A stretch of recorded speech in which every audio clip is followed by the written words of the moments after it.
Hello, good morning, good evening, good afternoon, wherever you are. In my part of the world, it's 8 o'clock, 8 in the morning, and they look quite rainy. And Hermes ditched me today once again. So I'm going to be here with our wonderful guest into his world. In fact, the world which we kind of ignore most of the time. I do understand, yes, we photographers do check it, but still, most of us kind of keep on ignoring the beautiful, wonderful small world. So the guest over today is Raghuram, an engineer by profession with 15 years experience in macro photography and something with extremely extremely amazing shots. And this is one section of photography, specifically nature photography. I kind of find it so damn difficult. I have absolutely no idea how on earth he's managing to get these images and what is the secret behind his patience and this wonderful creation. So let's welcome our darling guest for today, Raghuram, and let's listen from his side. Thanks so much, Nisha. I'm really glad to be part of this webinar. I'm also happy to be sharing some of my experiences here. So a little bit about myself. So I'm an R&D engineer based in Bangalore. So I was born and brought up in Bangalore. So I bought my first point and shoot in 2005. Once when I got my first job, uh, and subsequently I transitioned to DSLRs with an entry-level Nikon D80. So I also got my first macro lens, which is the Tamron 90 and this was the setup I used for almost 12 to 15 years. And that was when my D80 conked off, and it was time to upgrade. I think about 2 to 3 years back, I upgraded to my new camera, which is the D850. Also got a brand new Nikon 105 lens. So this is what I've been using for all of my shots. So I'd like to talk a little bit about the fascinating, the small world of insects and arthropods. So this is an a neglected world by nature photographers. I'd like to talk about how I create the shots and what goes behind all of the shots. So this is what I'm going to be talking about today. That's great. Thank you. Yeah. So let's start with the presentation. So before I start off with the details, so I just like to talk a little bit about the equipment I use. So this is often a question asked by many people: what equipment I use, and so I just thought I'll put it up here for the benefit of everybody. So I use a Nikon D850 DSLR camera. So it's a full frame DSLR. So it's an amazing camera. So I've been always a Nikon fan, and I've been using this equipment for all of my photography. I also use 105 macro lens. I use a bunch of Renox close-up lenses. I use the 150 and 250. So each of these have different magnifications. Off late, I've also been exploring how to do take shots using a microscopes. And for this, I have a 10x microscope objective, which I have managed to connect to my D850, and you can pull off some stunning shots with a microscope. So I also have the existing, the bunch of paraphernalia that most macro photographers have: extension tubes, macro rails, and so on. A note about the softwares I use: I extensively use Zerine Stacker for all focus stacking. I use Photoshop for some basic edits. Uh, so before we look into the next slides, one other question I'd like to, which I'm asked: does equipment matter? So the answer is yes and no. It does matter to some extent. So the best equipment is of course the one you have right now with you, and only if you know why you're upgrading and why is it, what is the shortcomings with the current equipment, only then you should upgrade to your next one, and only then it makes sense. Only then you're going to get maximum mileage out of your equipment that you have. I think equipment does matter, yes, if you understand how your equipment works. Much uh, better. so yeah. So a little bit about methods in macro photography. There are many ways to do macro photography. So the simplest one is to actually use a macro lens. So macro lens, what a macro lens is, it does is it's called a 1:1. It offers a 1:1 magnification. So what is a 1:1 magnification? So now, for example, if you have let's say a tiny insect which is about 1 centimeter length, it will project the same image on your sensor. So your sensor will actually be seeing it at the same size. So you have a, a image which is projected, which is of size 1 centimeter on your sensor. So this is 1:1. So there are other ways of doing it as well. So one of the easiest ways to get into macro photography is to use lens reversals. There's a rather easy way of getting into macro photography. You can get a lens reversal ring very cheap off Amazon or eBay, and it doesn't cost much. So each of these methods that I've listed here have their own pros and cons. Some are better, some are easier to use, but there's no right or wrong method. I mean, you just need to pick a method that you're comfortable with and get better at it as you keep proceeding along your journey. So what a lens reversal ring does is you can actually it allows you to attach a lens in the opposite fashion, in the reverse manner to your DSLR. Uh, so uh, so of course, what happens here is your CPU contacts are exposed to the elements. You also run the risk of actually scratching a glass when you're out in the when you're doing field macro shots. Yeah. But it's still a wonderful way of exploring macro photography. It's a very cheap way as well. So most people already have a DSLR body, and you also have a kit lens. So if you just reverse it out, it works wonderfully well. The philosophy, I mean, the why does it work? I mean, it's because these lenses are typically built to actually capture a large scene, and this large scene is projected onto a smaller sensor area. But if you reverse it down, what happens is now you can take a small object like an insect and you can project it on a larger screen, which in our case is the sensor. That's how this thing works. But of course, everything is now autofocus will not work, and you need to completely operate it in manual. Okay. Uh, so the so the second way of doing it is to actually use these extension tubes, what is known as extension tubes. So they come in two different flavors. One is electronic tubes, and other is the plain vanilla tubes without any CPU contacts. So they're just a bunch of tubes. So you can see that they come in various dimensions: 20 mm, 12 mm, and 36. So you can club a bunch of these to add more of these tubes together, and you can connect them just before you can connect these to the DSLR, and then you connect your lens. So this has the effect of actually increasing the magnification as well. So the one of the most popular methods now for macro photography is to actually use a close-up lens. So there are a few companies which actually sell high quality close-up lenses. So the couple of considerations when you're looking for close-up lenses. So you definitely don't want a close-up lens which is going to add additional aberrations to your image. So you don't want something which would create this chromatic aberrations and things like that. So those are harder to actually correct in post processing. Renox is a beautiful lens. I mean, this is manufactured by this company called Renox in Japan. So they manufacture really high quality close-up lenses, and this is very popular in the macro photography circles. And what you do is you just clip it onto your existing lens, and the Renox 250 has about 8 diopters of magnification. So that would actually pull up your magnification beyond a 1:1, and you would actually go to about 2x magnification with this particular clip on here. Hmm. Or you could also do a combination of all the various techniques. You could use extension tubes, a macro lens, and you could also use the Renox. So the setup that I like to use is this combination. So wherein I club some extension tubes with some macro lenses with the 105 macro lens, and I also have the Renox. So this is a nice setup. It's also takes some getting used to. So this offers me about 3:1 magnification.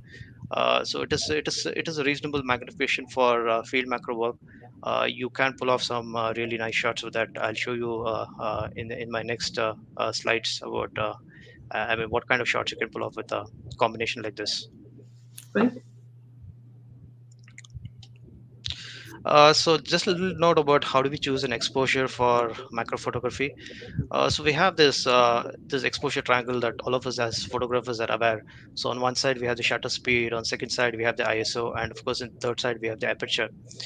So now what happens is, now if you choose a fast shutter speed, you would actually freeze motion, and if you use a slow shutter speed, you would actually get some motion blur. So the first thing we want to do is we want to freeze all motion. So when you're actually shooting insects, so they're always on the move. So you want to make sure that everything is frozen in your frame. You don't want an image which is blurry. So obviously nobody wants to look at it when you don't want to look at blurry images. Uh, so preferably you want to use a very high shutter speed. The shutter speeds I use is about 1 by 160 to 1 by 200 for handled field macros. So these work very well. You can freeze all motion, wind, even your handshakes and things like that. So that is kind of frozen when you use a high shutter speed. So the second side of the triangle is of course the ISO. So you want to use as less ISO as possible. So higher the ISO, you get more. It becomes more grainy, and lower ISO, of course, you have lesser grain. Uh, so now the question is, how high can we go with the ISO? So I would say ISO 200 should be the maximum that we should use, especially when you want to do focus stacking on field. So what happens with focus stacking is now you use a bunch of photos, and then you combine all of these into one in post processing. And if you use a higher ISO, all the noise starts creeping into your final post process image. So preferably a very low ISO of about ISO 200 works well for field macro shots. So now the third thing is, of course, we need to choose an aperture. So we need to pick an aperture with a reasonable depth of field. If you pick something which is very wide open, you're going to have a very shallow depth of field. We already have problems with depth of field because we have attached these additional close-up lenses, and we have the extension tube. So we already have a poor depth of field to work with. So pick a reasonable aperture. So something between f11 to f20 is what I work with. These are good apertures to work with. You get reasonable depth of field, and you also have this sufficient amount of background blurring that you can pull off some nice shots with that. So now that we've chosen these three parameters, so we do take a shot. So let's say early in the mornings and late evenings are the best time to shoot macro. And you find that this exposure that we have chosen is actually underexposed. So which means we need additional light to actually create the proper scene. And for this, now we'll have to use some external light sources, maybe flashes and torchlights. They will work well. Anything will work well with some external light source. But I think the most versatile setup that you can use is one with an external flash. And now the moment you have an external flash, the next thing which comes to play is so flash photography is very harsh. So you really want to soften the light coming out from the flash. Else you have this specular highlights that you cannot correct at all in post processing. And for this reason, so most macro photographers use something known as diffusers. So a diffuser you can build your own. Uh, I've iterated with a few versions of diffusers. So I built my own with some materials from home like butter paper and things like that. So they work well. Or you also have people who actually sell diffusers, so you can buy one off the shelf. But one thing I've realized is diffuser is it's a never-ending story about how to get the right, the perfect diffusion. You keep iterating on your designs. I mean, there are you have diffusers which work well for one particular insect, but they may not work well for all. So which means that's always a work in progress, getting the perfect diffuser. And mine is still a work in progress, I would say. So I am still trying to perfect the diffuser. Uh, so how about natural light macros? So can you do them? Yes, of course you can do them. So you need to have sufficient sunlight, maybe mid morning to forenoon. You can do that when you have the exposures set up in this particular Yeah. space. You could do natural light macros. So yeah, you could do them. So you could pull off some nice shots with some nice, backgrounds and things like that, and with the subject to focus. So I'd like to show some of my pictures and talk a little bit about compositions and things like that for macro photography. So these are some of my jumper shots. So all of these are Carotus jumping spider shots. So jumping spiders are an amazing species. So they have these eye structure in the front, wherein you have these two large eyes and the two small eyes, and you have four more on the head here.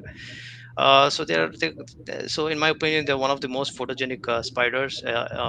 You show this picture to anybody who's not seen a spider shot before.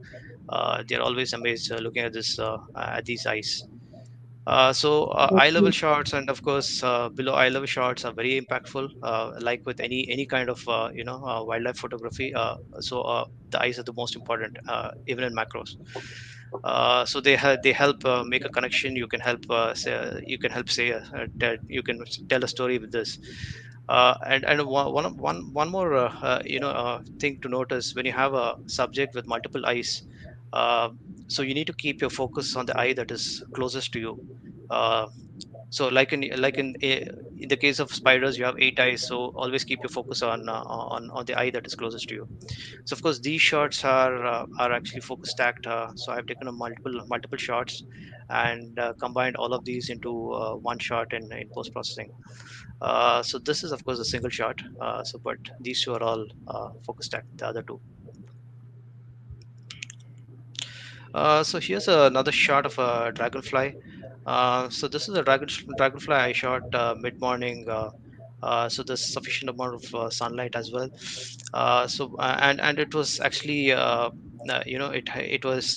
uh, it was actually having another insect for breakfast. So you can see here that it's actually eating another insect, and that was the reason why I managed to pull off this stack. So it was seated on a leaf, and I was able to actually run about 30 shots on this to actually get all the details of the eye here. So you can see all the compound eye and all these eyes and everything, all the details I was able to capture. But of course, the key here is once again to shoot at eye level for the right impact. So that is what I was saying. Great. So this is another shot of a crab spider. So crab spiders are not as uh, they're not fast moving like jumping spiders. So if you find up a crab spider, you can take time to compose your image. You can take time to make very detailed focus stacks of this.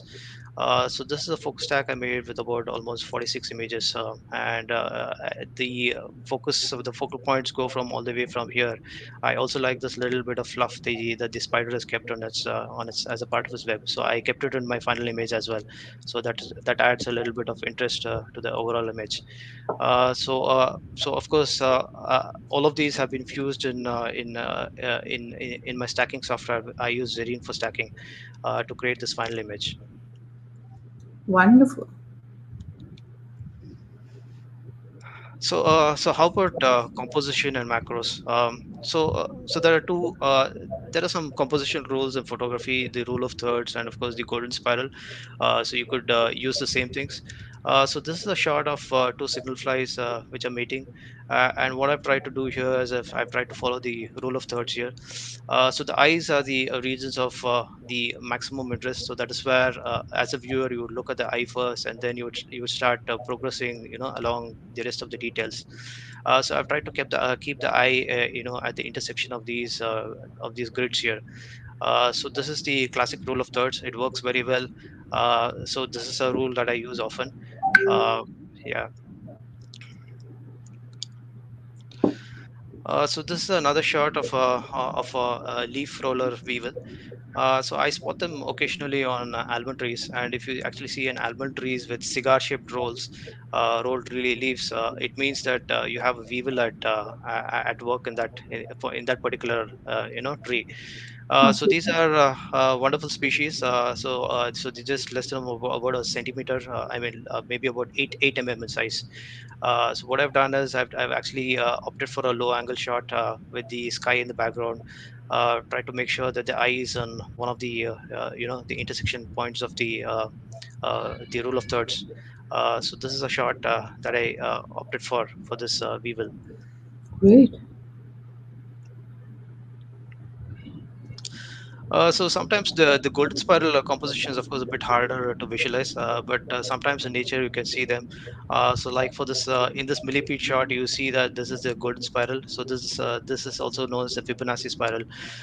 So what you need to do in the golden spiral, you need to keep the focal point on the the point where the spiral converges, and the viewer would actually look at uh, from this point, and he would actually start begin to look along the spiral. So it works well.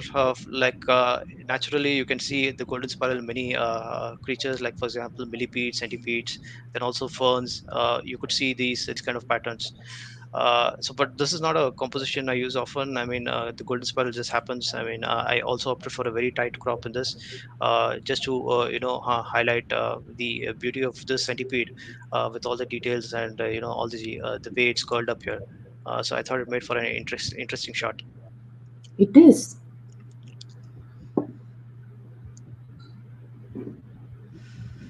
Okay, so for if you actually see a colorful insect, so side profile and top down compositions work very well. So this is a common picture wing, dragonfly. Um, so this is its scientific name is, I think, the Ryothemis variegata. So the beauty of this is actually, if you light it up the right way, right? So the wings will start. They are iridescent, and they actually they would reflect out light in all the entire spectrum. So you can see the blues, violets, and the goldens. So the entire wing is actually lit up with the myriad colors here. And one thing which happens with flash based macro photography is, since you're lighting up only the main subject, right? So the background, you automatically it automatically comes out black. So this is also a oft asked question about how do we get black backgrounds, and how do we do that. So this is completely on camera work. There's no post processing. It is I mean, you shoot with the flash photography. Automatically you're just lighting up your main subject, but there isn't enough light to light up your background, so which is the reason why you get black backgrounds. um, so this is a shot which I shot at a lake close to my house, and the dragonfly was seated on the edge of the lake, and and these are actually hard to. I mean, most of the times when I try to take a shot, eh, most of the times I think 99 times out of 100 I failed. So, but this one time it was patient enough to allow me this shot. And I was just amazed with all the beauty of these all the colors which just turned out uh, when I looked at it. So yeah, Amazing. yeah. So here's another shot of a side profile shot which I opted for the sleeping Megachild Bee. So these are wonderful insects. So these are solitary bees. So the way they rest is actually they jam their mandibles on a weed or twig, and they would just rest there, until the next morning. And when the sun warms it up, that is when they will actually fly away. So, but the reason I opted for a side profile shot is, you can see all this beautiful golden coloration and all the fluffy nature of the bee.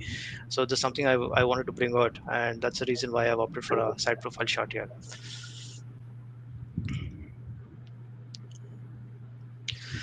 So you also not need to look for, so if you find subjects wherein they're interacting with other individuals, that makes for an interesting shot.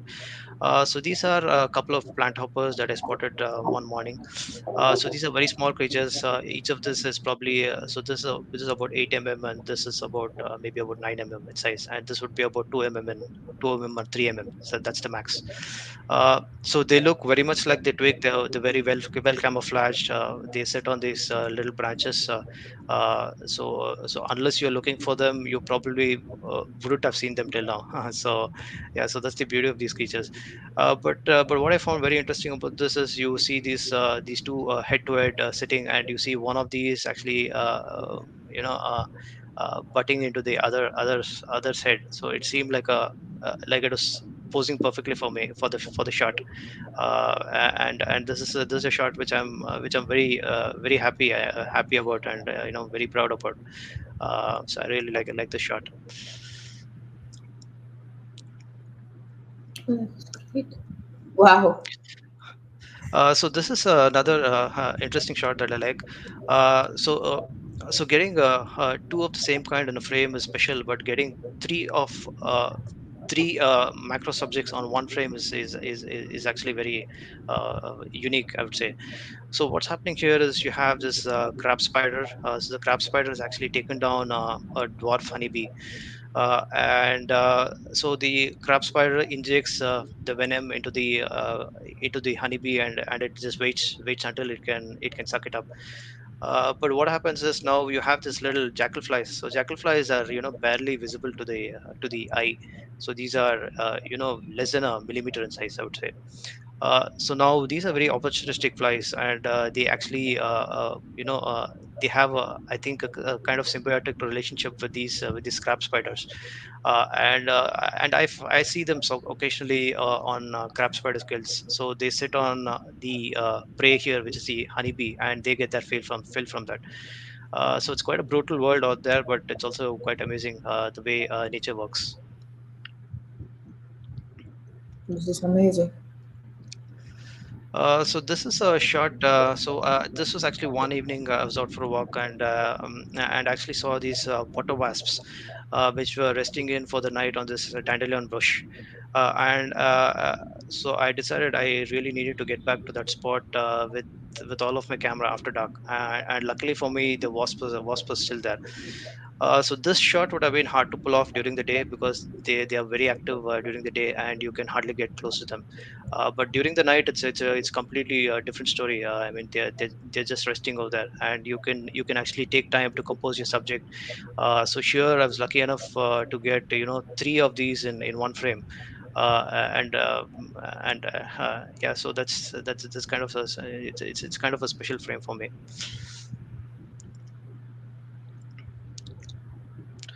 So you also need to look for unique subject behavior. So this is a wolf spider. So wolf spiders are mothers are very special. So what they do is they actually have this egg sac.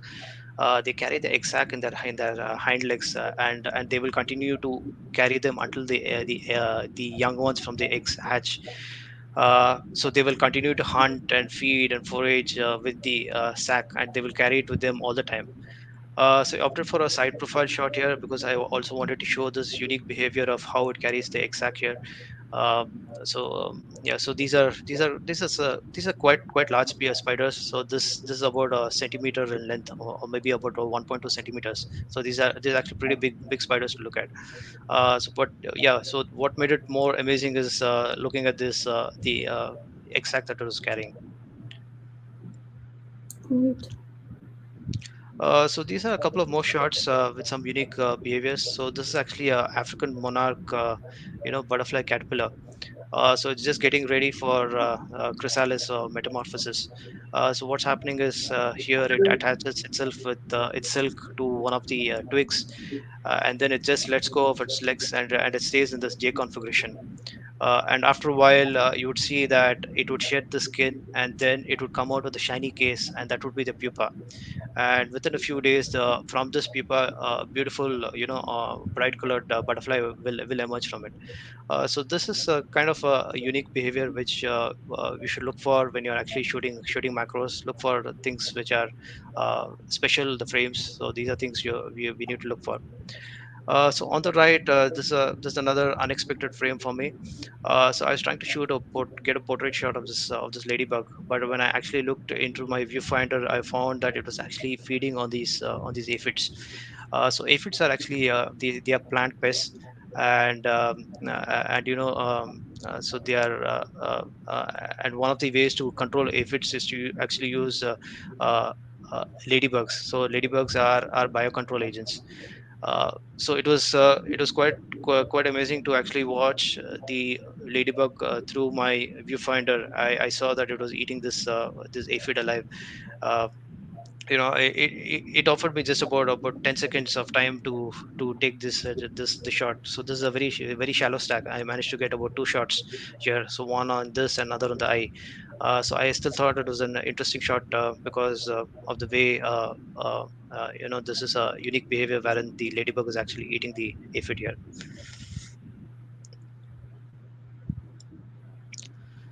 So you also need to look for some interesting angles on your subject. If you get an interesting angle, so your shot is going to look very nice. So this is a common palm butterfly caterpillar. So you can see this how it looks. So the shot itself here, if you look in this bottom right, it's not it's nothing, or it's nothing extraordinary. It's an ordinary shot. But when you actually take a portrait shot. So what I want to do was I want to take a portrait shot of all these caterpillar horns, and this yellow, what we see in the background, it gave an effect of a halo, and that kind of worked very well. So I don't want to create a deep stack here showing off the rest of the caterpillar body. I just wanted to leave it as is, and make it look like a halo. So there are a couple of more interesting things which were happening here. So these I observed only on in post processing. So there are these little mites, these are invisible to the eye. You can't see them. So you can see that they're perched on these caterpillar. Yeah, so these are parasitic. So they're feeding on the Oh, caterpillar. So you could use portrait shots to showcase the beauty of compound eyes. So here I have three shots here. So this here on the right is the green-headed horsefly. It's a beautiful fly. The compound eye is completely green, and it's actually a large fly. It's about a centimeter or so in size. But it's a stunning fly. In the middle here is a dragonfly. A dragonfly is pretty large. I mean, this is probably about a centimeter. This entire thing, maybe not a centimeter, maybe about 6 mm, I would say. So still, portrait shot works well for these kind of things. And you on the left here, this is a soldier fly. Some of these insects, they showcase some very intense colors on the eyes. So like we see these rainbow colors on the eye of the soldier fly, and many of these colors come alive when you actually light it up with your flash. You can see that they are iridescent, and they actually begin to reflect out in light and various spectra. Portrait shots work very well for when you want to showcase the beauty of the compound eyes. So I also like to do these kind of low angle portraits of insects. So this is a plant hopper. So what I want to do here is, so it had this really beautiful wing here. It kind of looked like a scene out of Star Wars, with it wearing a cape.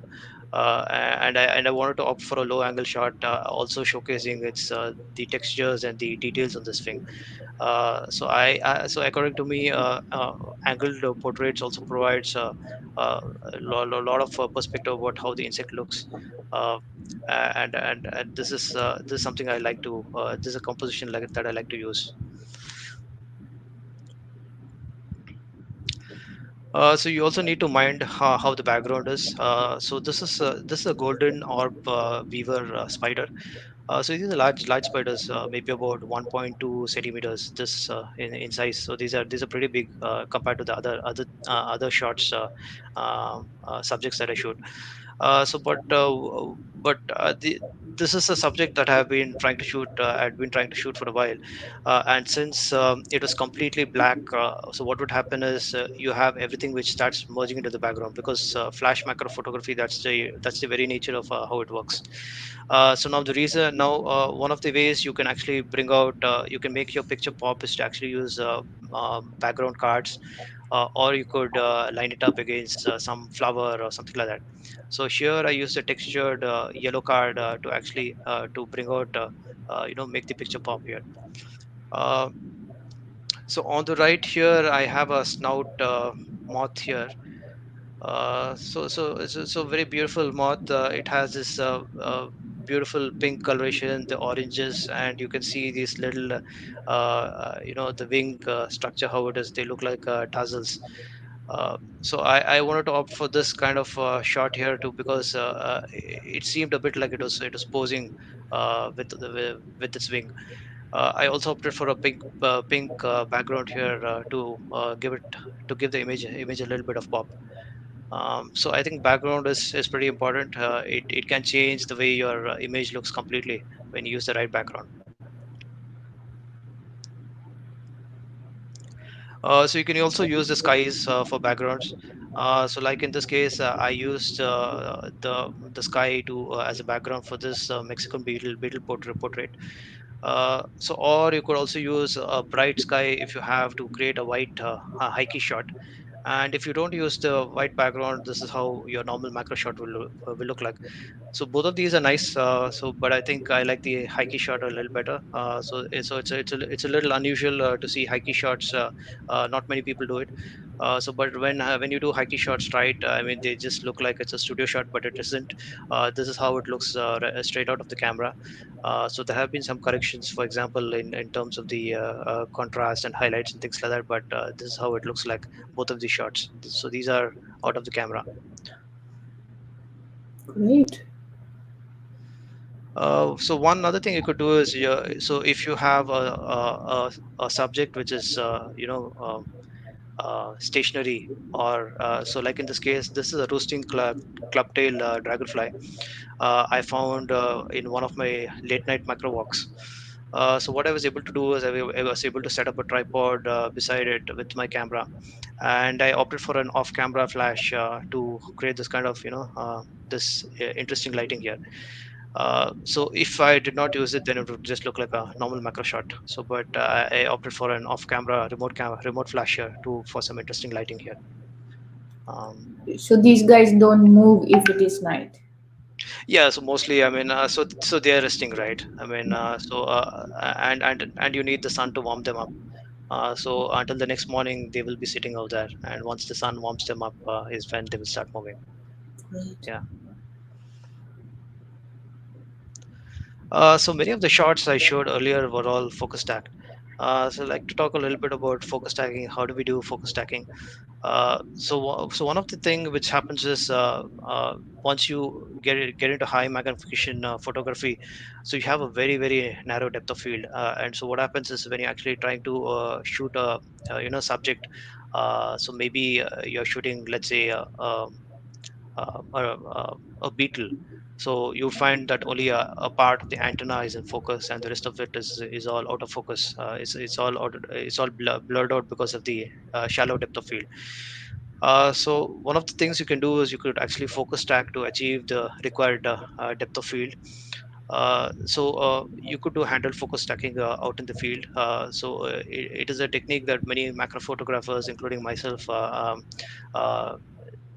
use to actually achieve the required DOF. You can also use it to bring out all the details on your subject. Um, so the way you do focus stacking, handle focus stacking, is you actually focus on the part of the subject that's closest to you, and then you physically move your camera gently inwards. You take shots at different focal planes. And I mean, these are not random shots. So you actually decide uh, which focal plane you want to shoot at by looking in your viewfinder. So these are all intentional shots, and you just don't set off a burst shoot on your camera, taking random shots. So you have to look in your viewfinder, decide which focal plane you want, and then take a shot. So what are the considerations for focus stacking? Of course, first and foremost, your subject has to be still. But of course, they are hard to find. But if you do enough, handled field macro, you will find many subjects that are still, allowing you some few seconds, where you can set off a few shots for focus stacking. There are other factors in play as well. So these can ruin your shots: wind, handshakes, and of course your own breathing. So you need to learn to deal with them. So maybe you can brace yourself against a tree, or maybe you can you so I stop breathing when I take a shot, so to prevent any kind of uh, handshakes on the shots. So what's also important is shot alignment when you actually trying to process it. So if your shots do not align well, if they're completely off, then your stack is ruined. So it's very important to have shot alignment as well. So these are some considerations for focus stacking. So I'd like to show you a couple of shots of focus stacked images, specifically how what is the power of focus stacking. So this is a shot of a robberfly. So robberflies are aerial predators, amazing insects. So they have this nice, very nice texture, bristly hair. They have this really nice compound eye structure, very colorful compound eyes. They come in reds and greens and things like that. So they also a bit hard to shoot. 90% of times when I approach a robberfly, they fly away because I think they can sense me coming from about 6 feet away, and they just take away. But every once in a way, you just get lucky and you can find a subject which is just willing to pose for you for a shot. And so this is a shot which is composed of about some, I think, 20 odd images, and you can see that every part of the image is actually in sharp focus. You can see all the bristly hair, everything is in focus here. So once you have focus stack, so this is a full frame image completely. This is about 45 megapixels worth, this image, and you could crop to various dimensions you want for social media consumption. Like for example, here I've opted for a tighter crop, and you could also opt for a crop wherein you just want to show the beauty of the compound eyes. So this, I think, is the true power of focus stacking. So you can create your the images that you want and crop them as you want in post processing. So this is another frame that I have want to show as an example for how focus stacking works.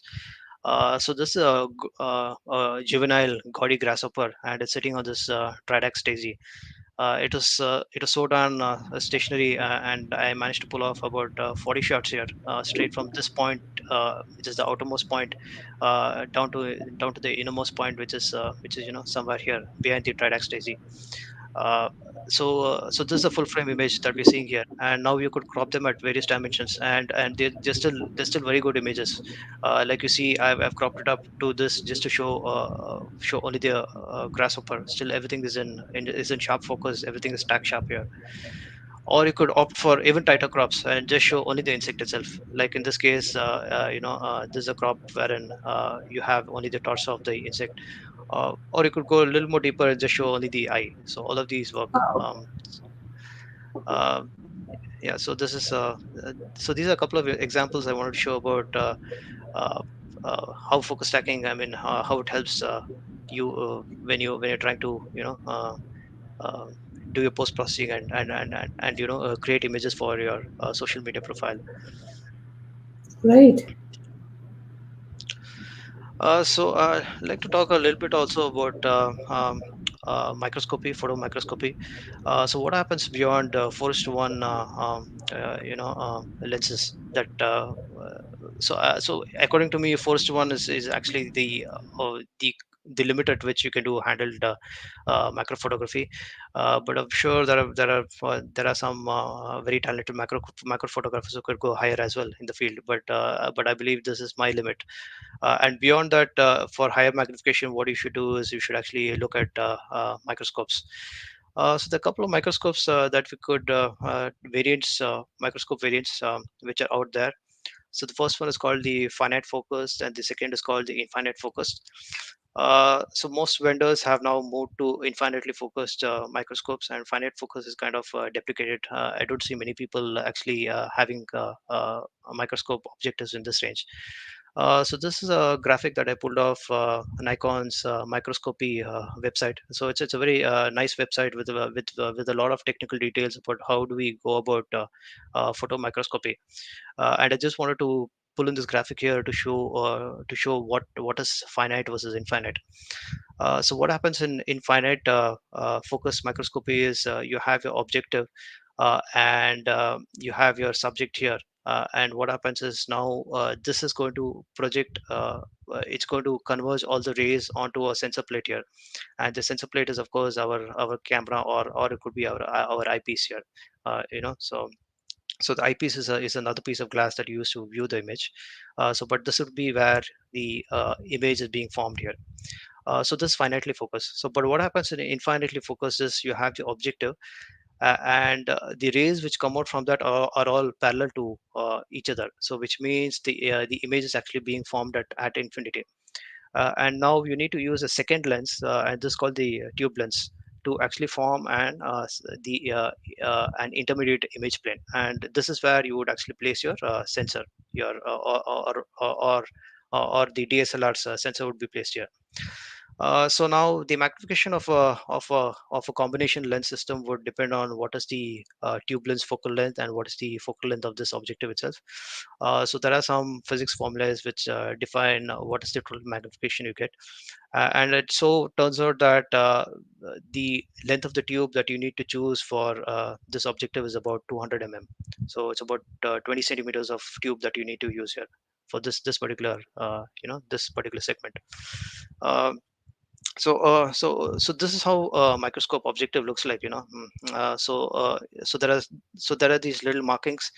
So these are standard, and most microscope manufacturers use something similar. So this is so these are things that you need to look for. So what kind of glass this is? So this is called as a planar achromatic lens. So what it does is it actually has some kind of compensation for achromatic aberration. So this is very important when you actually when you actually choosing a microscope for photomicroscopy. So you need to make sure that your microscopes are actually chromatically corrected. Uh, uh, so else you will need to use another piece of glass to actually correct the chromatic aberration, which I don't think many people do that. So the second thing is, of course, this what I was saying, 10x. So this is a 10x microscope objective. So this 0.25 is what is known as the numerical aperture. So this defines how much of or what angle the light would be incident, or what angle of incidence the microscope can take.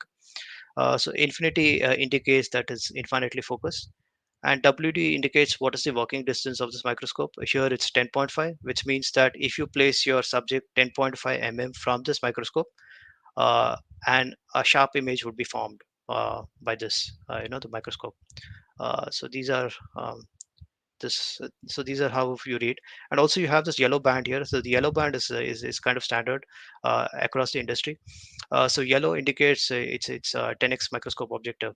So you have different bands for different objective magnifications. So it's kind of standardized across the industry.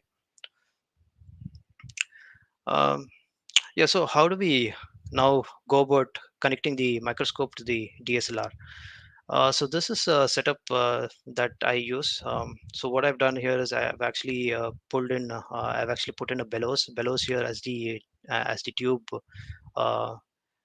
tube past this tube lens. So this is my the tube that I'm using here. Also using a set of some coupling rings and extension tubes and things like that. So now for the tube lens that I'm using, I so there is this variant of Renox that you can use. It's the Renox 150. So the one interesting thing about the Renox 150 is it has a focal length of 208 mm, so which is very close to the required focal length of 200 mm.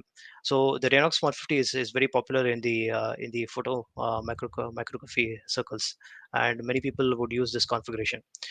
So you also need to find a way to couple your microscope down to the tube lens, and I'm using a set of adapters here. So many of these adapters I've sourced from Amazon and eBay and so on. So once you have this and you actually set this to about 208 mm, you'll find that you have a sharp image being formed on the the DSLR sensor here.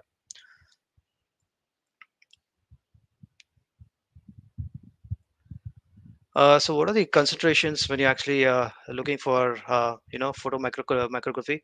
So a couple of things here. So your rig has to be extremely stable.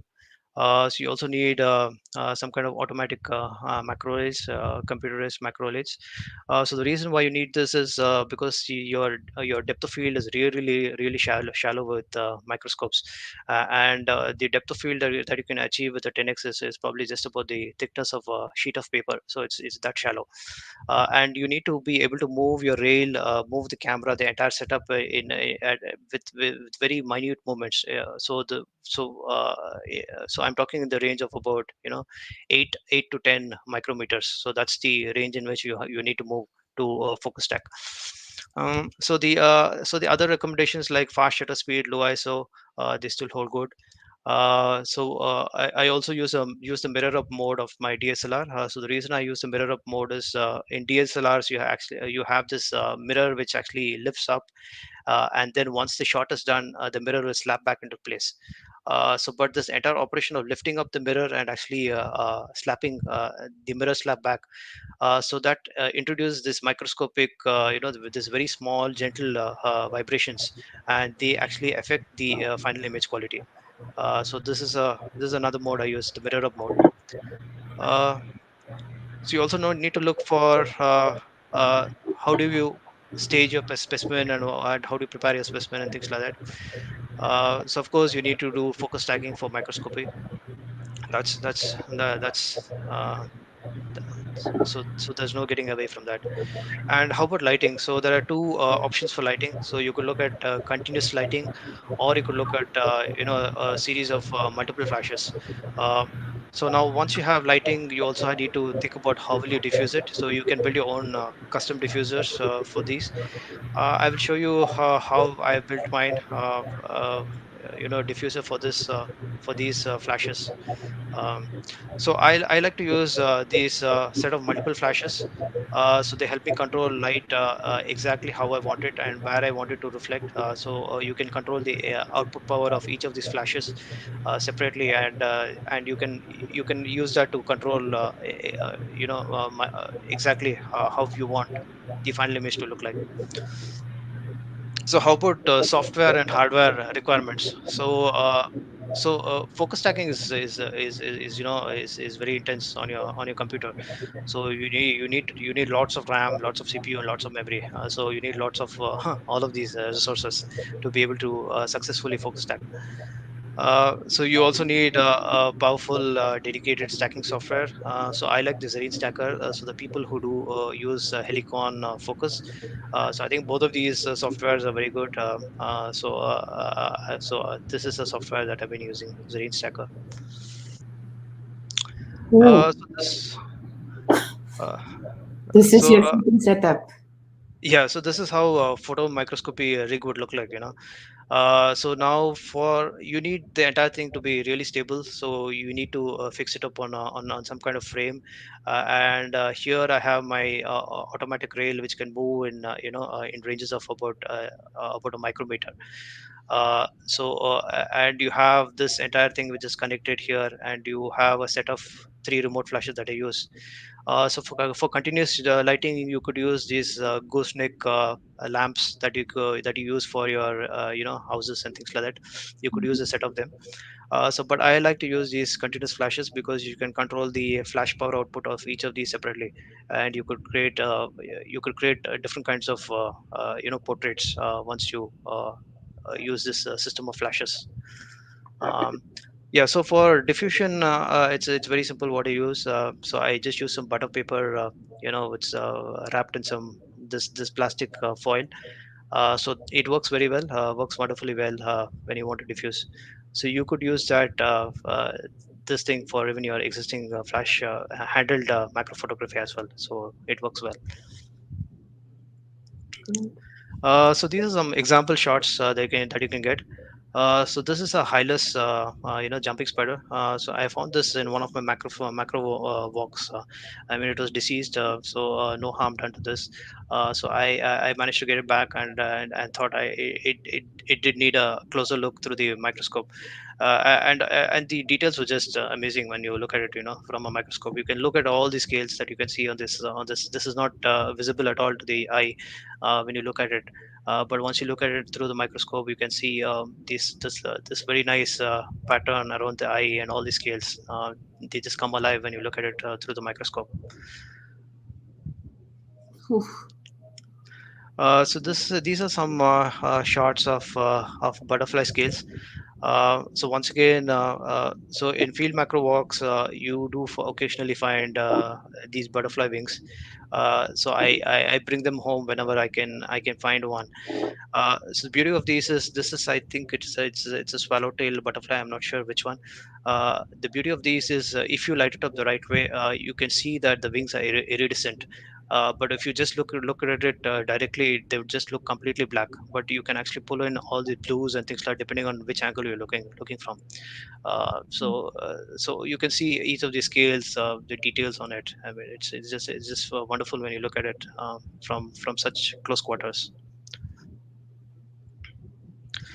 So this is another shot of a butterfly wing. I don't know which wing, which butterfly it belongs to, but it did have an interesting pattern on it. So which I thought I needed a closer examination. So all of these things, what we're seeing is about 2 mm by 2 mm. This entire section that we see here. So in this very small segment, you can see that there's so much of detail, so much of activity, so much of color, texture, all that happening in this tiny little region here. So yeah. So this is an example frame of how it looks like from a stack.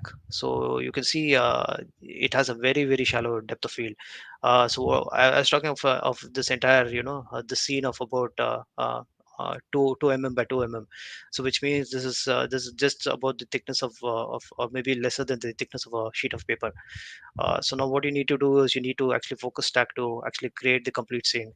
So which is what has been done here. So I focus stack the entire thing and fuse them all in software to create this, the complete image of it. Wow. So one another thing I'd like to talk about is with photo microscopy. You need to take lots of shots. I mean, for to compose the image. Like for example, for this particular spider image, I think there were about 215 shots, taken to create this complete image.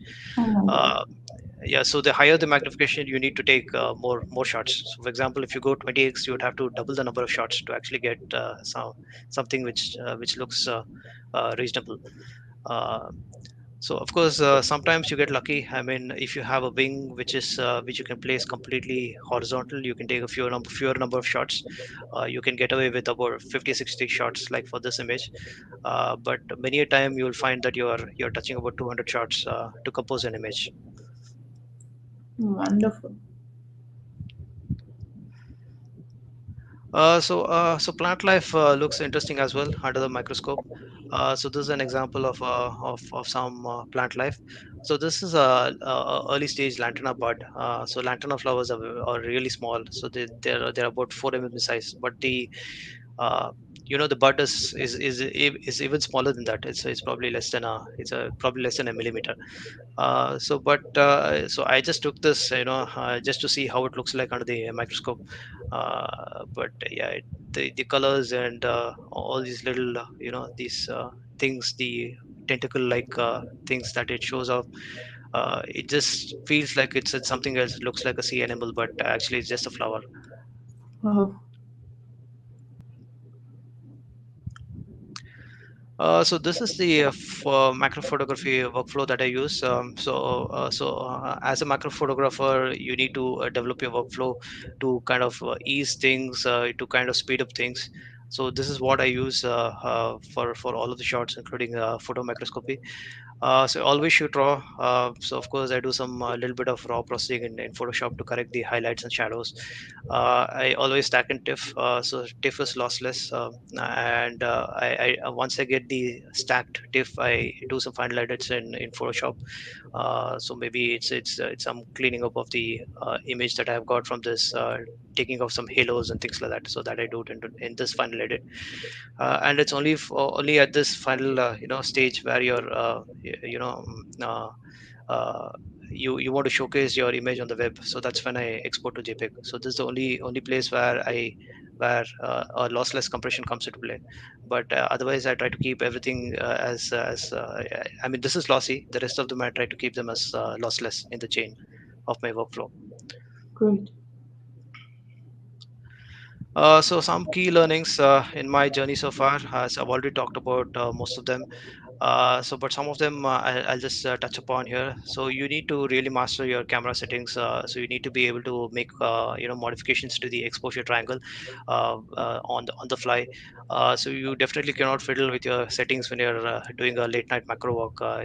You can't see the settings at all on your camera. So which means you need to be really adept with making them in the dark. So that's very important. Uh, so also, yeah, early mornings and late evenings are the best times to shoot. So these are times when I come back with some very successful shots. So of course, mid mornings and late afternoons are a bit harder because the insects are always on the move. Uh, so one other thing is, of course, you shoot in the shade always. So this is so what I try to do: always shoot in the shade, or with your back to the sun. So what happens is you don't want specular highlights coming up on your shiny subject that you're shooting. So they are very hard to remove in when you're processing the final image. So of course, we also need to learn how to use histograms to your advantage. I use histograms a lot to make sure that my exposure is right. Make sure that none of my channels are blowing out. This is something I keep on all the time. I look at the histograms always, to make sure that my exposure is all okay. So you also need to practice ethical photography. Make sure that your subject is not harmed in any way. So you never touch macrofauna. Both for so it works both ways. It protects you as well, and it protects the subject as well. So you so many of these are venomous, and they can sting you and things like that. So better to keep a distance from them. Nice to look from a distance, but never touch them. uh, so also need to understand your subject behavior, look at them, understand them, understand where they're going to move next, how they fly and things like that. So this will actually help you compose your shot once you understand the behavior of your subject. So this is something I wanted to put up here for photography ethics. So I believe, like in my life, ethics in photography is very, very important. So for photography is a very powerful tool for conservation, but of course, ethics are very important too. It's a very competitive world now with social media and all these competitions, and people are always looking for the next interesting shot. But of course, some ethics have to be followed. This is what I think. Like for example, crowding around a subject, like it happens in many of our national parks. Nest and den photography, then of course playback, bird calls and things like that. So this is all a complete no. I mean, these are just harming the welfare of the subject. Also, when you're photographing nocturnal animals, make sure that you don't use really strong flashlight. So many of these have very sensitive retinas, and you would actually damage the retina if you use a very strong flashlight. So make sure you use diffused lights when you're actually shooting nocturnal animals. So this is something we see very often. People chase animals, birds, insects till they're exhausted, and of course they come back very pleased when you have a great picture.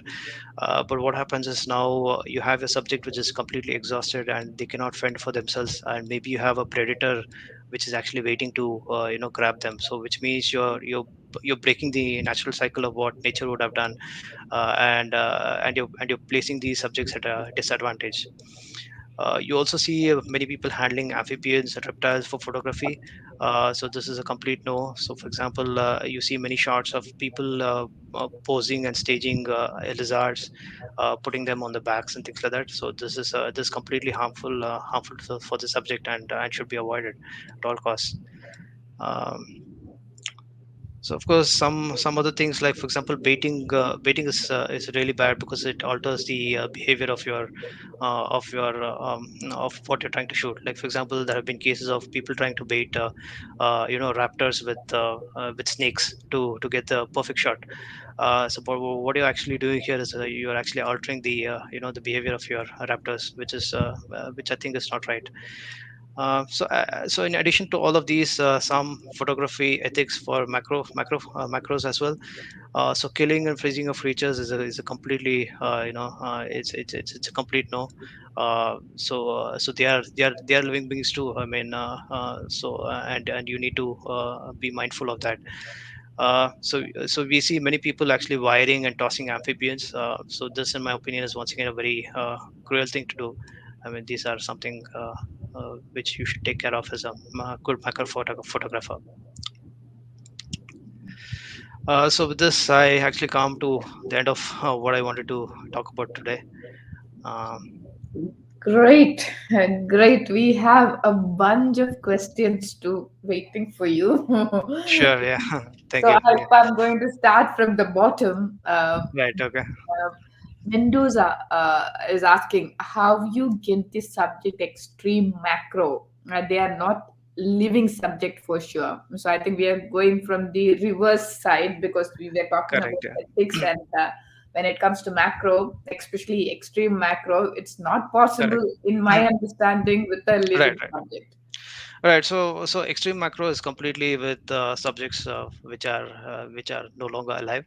But if you have been doing sufficient amount of field macro, or if you will find subjects out there on the field, like for example, I do find occasional butterfly wings that I can bring back home to look under the microscope. For sure, I have never killed any of these subjects, or done anything which is harmful to them. But you do find subjects out there which you can bring back and you can actually observe under the microscope. Of course, plant life is a little more. You could bring back flowers, stamen, pollen, and all that. So they all look very nice, wonderful under the microscope. I mean, they actually open up a whole new world about how they look. Um, so yeah, so it's just about finding your subjects. That's great. Yeah, because ethics, as you mentioned, it's way beyond getting some comments on social media or on a competition. Correct. Yes. Yeah. That's something which you really need to keep in mind. Yeah. There Yeah. is a That's true. Yeah. hello from Eduardo. So, hello, Eduardo. Then, truly amazing. That's again from Mendoza. Then, graphite and paper. I have a question. What is the app you use for stacking? I think you have mentioned it. Maybe we need to just. So I use Zerine Stacker. So it's a very nice nifty program. So people who have actually tried stacking Photoshop would they would say that Photoshop doesn't work at all for stacking. So a couple of reasons. One is Photoshop is a memory hog. So if you actually try stacking with that, you would find that your entire computer will just freeze up. You probably need a supercomputer to do stacking with Photoshop. And also when you're doing photo micrography, wherein you're trying to stack hundreds of images into one image, so it's completely impossible to do it with that. So Zerine Stacker has a very nice bunch of tools, all built around stacking.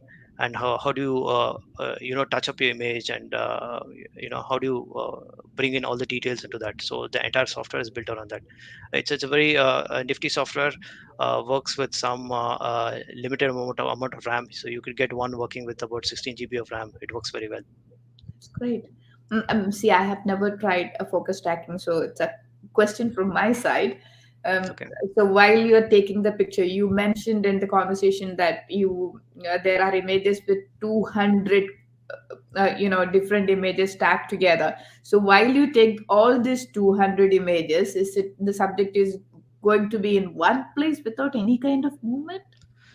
See, for photo microscopy, for microscope shots, so the subject is stationary because Mhm. it is completely in your home studio, right? Yeah. So which Yes. means you can stage it up, you can use the lighting to your satisfaction. So everything is completely taken care of.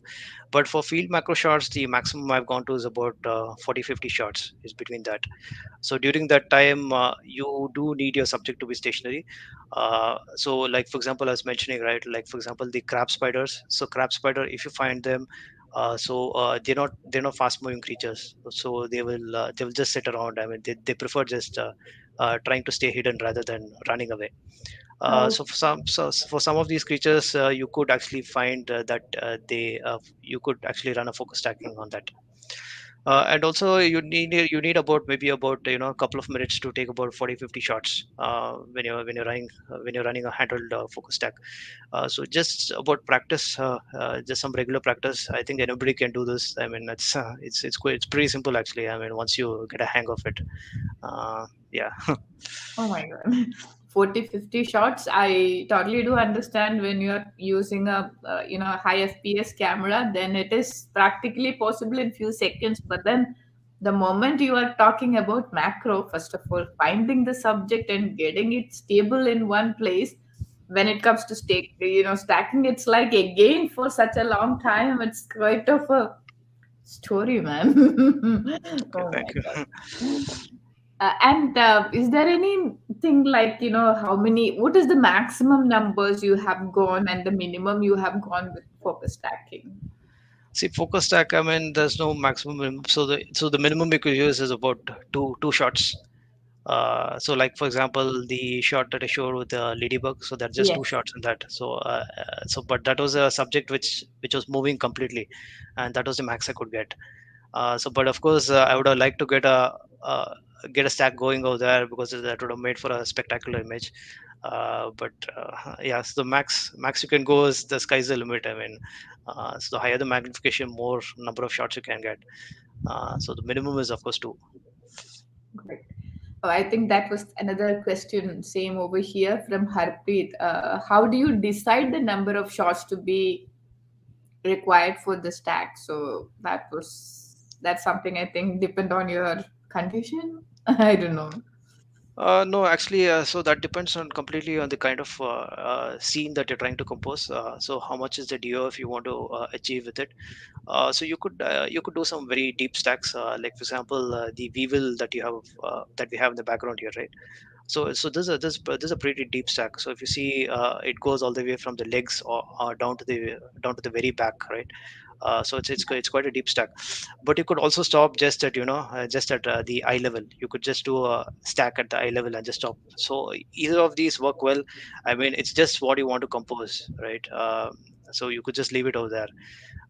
So there's one more consideration here, very important. Is your subject stable? Is it going to be sitting idle for the That's next all. few minutes? If it is, you could just proceed further, take more shots, and then you could actually decide in post processing what is the amount of DOF you want to keep in your post processing. Okay. So graphite and paper mentioned that's very good macro session, and Shatsi Sabri, a wonderful macro world of macro. This is definitely one of the best sessions. Arul mentioned couple of great messages like golden. This is unique and great, wonderful. Thank Then Tejan Vesh, again, some great, beautiful messages. And one more thing which I would like to ask, you mentioned that you do night macro work. For you. me, Yes, yes. finding the small beauties even on daylight, it is quite Correct. difficult. So what is your approach when it comes to night? How do you sport them? What is your approach? How do you I totally do understand you will be doing a lot of backlog, I mean work in behind the scene, or a lot of study, but then I would like to hear up from you. So there are some insects that you can get up close during the night. So, but during the day, it's completely impossible to get close to them. Like for example, the image of the wasps that I saw, right? So that would have been impossible to take during the day, but it was very easy to take the shot during the night because they were resting. So of course, I make sure I don't touch any of these creatures. I leave them exactly where they were, how they were, so they don't mind the low intensity flashes. So it's all fine. So the way you have to look for insects is, so of course you need to use some torchlights with you. Look closely. I mean, at all the plants around you, and you actually there's nothing. You just need to search. That's it. That's what I'm doing. How do you approach a subject? I mean, with my experience, tiger or anything else and a bigger animal, it's I'm not saying the risk is not there, but then spotting them and approaching them, if it is slow, then it's going to be stable and it's steady. It's possible, but the moment it is a macro, whether it is a dragonfly or a ladybug or a spider or anything on this planet, the moment you try to go closer, then they move far away from you. How do you get this close to a subject? Correct. I mean, it's completely hit and miss. I'll be very frank here. I mean, it's completely hit and miss. I mean, but you do try to approach your subjects as with as minimal motion as possible. You creep up slowly up to them. So sometimes you're completely, lying down on the, horizontal, trying to approach it very, very slowly, making sure that they don't get disturbed. But I'll tell you, I mean, I would say 95% of the times you'll find that it just runs away. So, Yeah. so I agree. There's a lot of work. I mean, trying to find your subject. I mean, so And uh, how to what extent understanding the behavior helps, especially in this particular case, when it comes to approaching the subject? so it does help. For example, flight patterns, like for example, hoverflies. If you're trying to shoot hoverflies in flight, right? Uh, so what is the pattern? And what is the likelihood of where it's going to go next, right? So if you actually know how it's going to move or how it's going to fly, so you could actually be ready at at that particular location, with your camera, uh, anticipating a shot. So that is the extent to which it works. And also it also helps, so if you have insects which actually sting and things like that, better to keep a distance from them, like for example horseflies and things like that. They would actually come and take a Okay. prick you and take some blood out of you. So Okay. better to, I mean, be on the caution Careful. when you're actually looking for these insects. And also honeybees. So Yeah. you get very close to one of these hornets and things like that, they can get really upset about it. So yeah, good to know a little bit about how these fellows are going to behave. Great. And there is one more question. Manaska. From Manaska. It's, as you said, also believe handling the subject for photography is unethical. But what about handling the leaves or branch where the subject is to get a better perspective?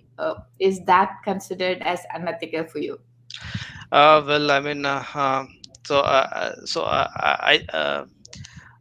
I don't think that's unethical at all. All macro photographers, we do need to hold on to the twig and branch and things like that to take the shot. So because in fact, with handled focus stacking, what also happens is, you're trying to battle uh, wind, your own body movements, your breathing, and the insect is also moving, so you need some kind of stability. So the only way you can achieve additional stability is by holding on to the twig or to the branch and things like that. So that would actually prevent the wind from actually moving the leaf and things like that. So of course there are people who actually use these, these flexible arms, the gorilla arms, whatever it's called, right? So they would actually, some people use them. So you actually pin the twig to these arms and then you can take a shot. But that's something I don't use. I mean, yeah. So completely photographer dependent. But yeah, I agree, you need to actually touch the leaf for the insect to take a shot. Yeah, it's true. I mean, the maximum what we can do is reduce the damage as much as possible. But in Completely agree. whatever segment, I think we all do a little bit. Even, I mean, even if it is wildlife, you being in a national park definitely is good when it comes to tourism. The positive side is there, but honestly, it do have a lot of negative side too. Correct, That's yeah. something which we need to understand. Completely agree, yeah. Yeah, that's true, yeah. See, I think the next one is from Ivan, and I think something which we have already spoke about, but I'm still getting into it. How to set a fixed aperture in reverse lens. So the same way, so you have the so like the 50 mm lens that I have, right? So that is the aperture ring on that. So you could actually turn it around and you could set it to whatever it is. So you need something in which you could actually set the aperturing. So in lenses which does not allow you to do that, so there's actually a little notch behind it. So Mm-hmm. you could put a little bit of some tape or something like that to fix it to an aperture. uh, so uh, uh, uh, yeah, so I've experimented using some sticky tape over there Okay. to set your aperture. So but this is completely, I mean, so you have to decide well in advance what is the aperture I want to work with. And so that's a setup I started with, but I don't use anymore, primarily because of these reasons, because you can't change your aperture on the fly. You can't make these changes, or for sometimes what would happen is the tape would just fall out and then it would just snap back into place, and then Okay. you would have no light coming in at all. So so it's a hard setup. But with the 50 prime lens you can do it, because you have the aperture ring and you can control what f number you want to use. Great. Again, a question from my side, because it's one confusion. Scientifically, there are some conversations still going on the use of flash when it comes to wildlife photography. Some people say it's okay, some people say it's not okay. Some say that it do affect their eyes. Some say no, there is no proper study on it, because especially from the hummingbird side, a lot of images are with the Correct. use of flash. So I'm not sure to what extent I do see almost all animals getting annoyed when flash is used.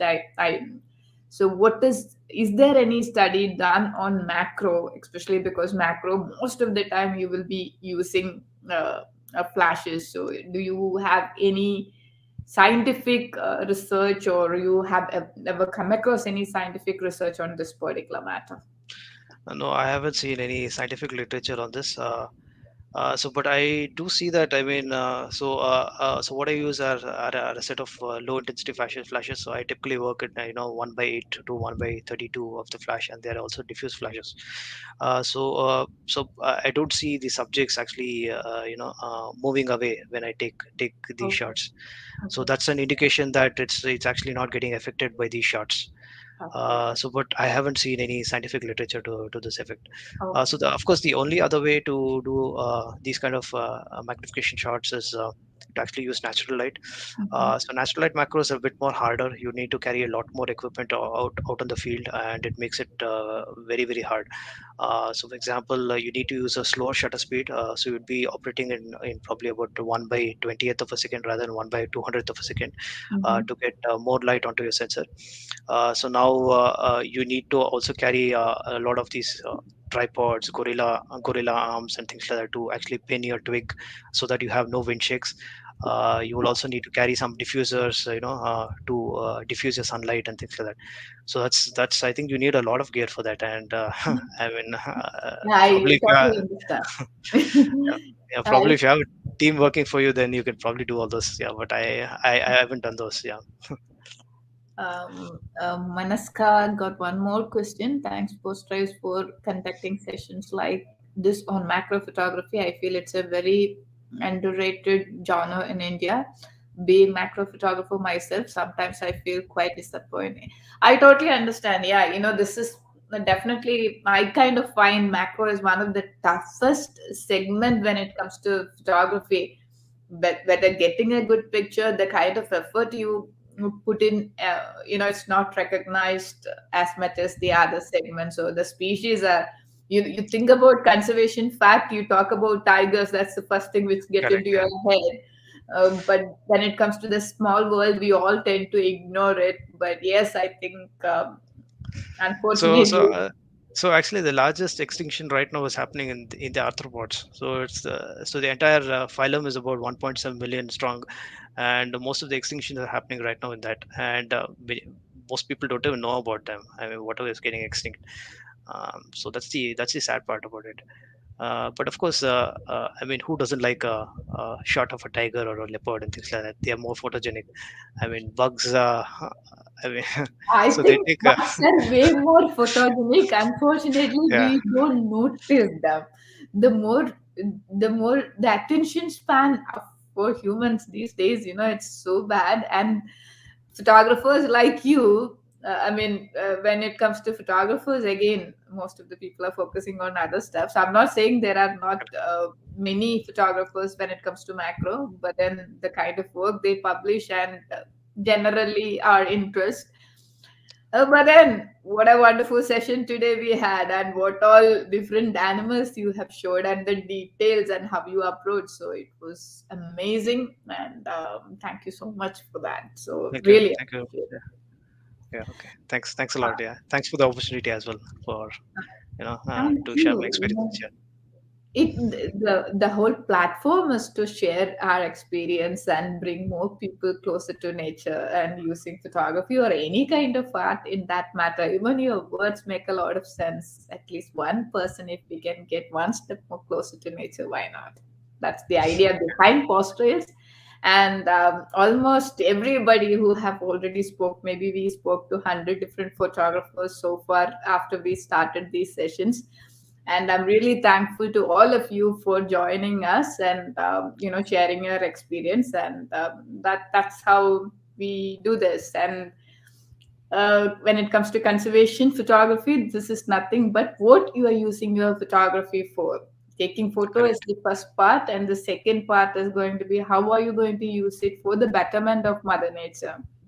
What is, Correct. even if it is the smallest thing, if we can add some value to that, that's where it makes a lot of sense. So thank you for Thanks a lot. sharing your experience and talking frankly on the ethical side. And yeah, of course, especially when it comes to macro photography, there is a lot of conversations going on, the ethical side of it. You see this Correct. frog standing on two legs, you see the frozen butterflies, and with the hell a lot of dewdrops on top of them. People say they have been killed and frozen, and Yeah, every that's true. Yeah. nonsense what you do.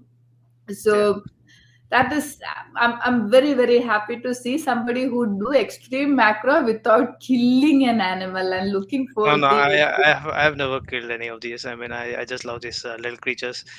So most of my shots are actually field macro shots. So I do very little of extreme macro. So reason being that, of course, you need to find your subject, and you find an occasional subject only when you're out on field macro. Um, yeah. So I'm still Great. exploring. Yeah. Thank you so much. So, on that note, I'm going to say bye, and Okay. thank you Thanks a lot. once again, Raghuram. I really appreciate it, and thank you all for being here and asking these beautiful questions and support. On Thanks that a lot. note, we My will have my a pleasure. thank you.